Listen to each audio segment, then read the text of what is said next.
Ang bahay na pula sa Bulacan.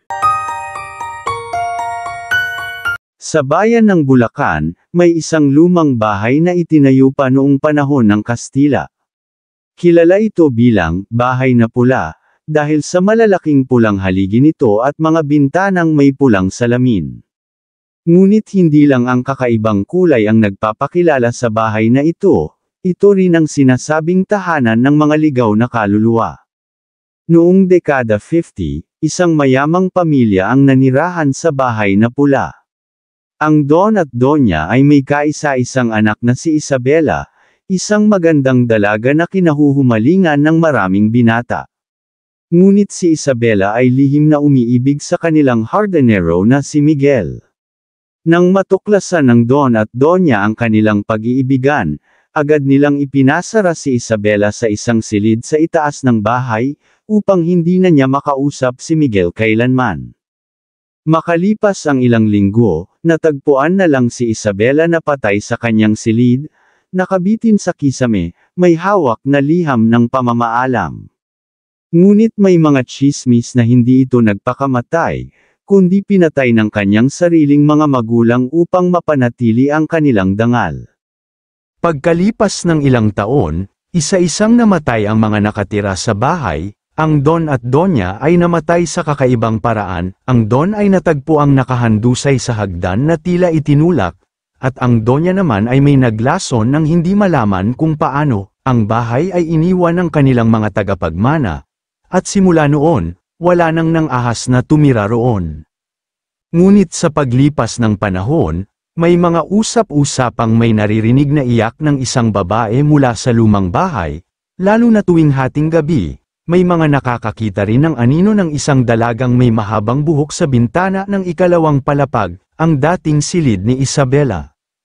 Isang araw, isang grupo ng mga estudyante ang nagpasya na magsaliksik tungkol sa alamat ng bahay na pula.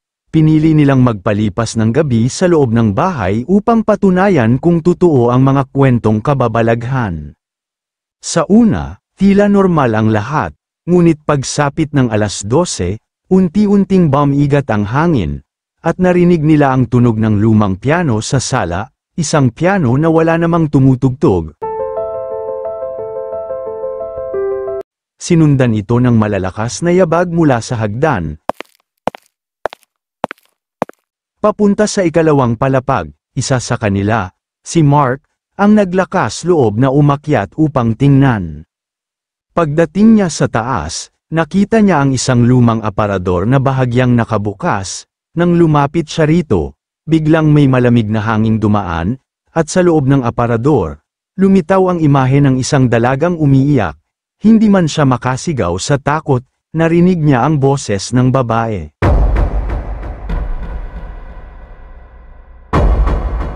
"Bakit mo ako iniwan, Miguel?" Mabilis siyang bumaba, nanginginig sa takot. Nang subukan nilang tumakbo palabas ng bahay, biglang naglock ang pinto.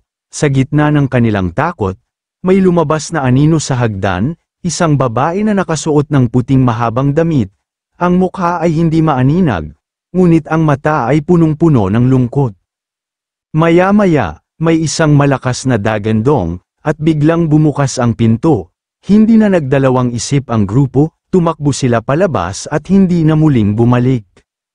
Hanggang ngayon, nananatiling nakatayo ang bahay na pula, walang sinumang nagtatangkang lumapit, lalo na kapag sumasapit ang gabi.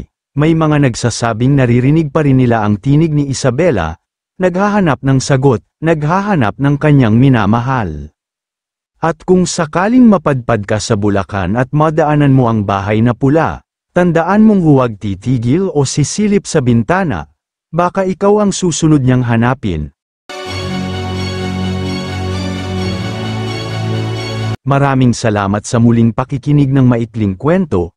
Kung gusto mo pang makinig ng iba't ibang kwento, bisitahin ang playlist ng mga kwentong kababalaghan sa aking YouTube channel. At huwag kalimutang i-subscribe ang Jonas Mini Vlog para updated ka sa bawat kwento.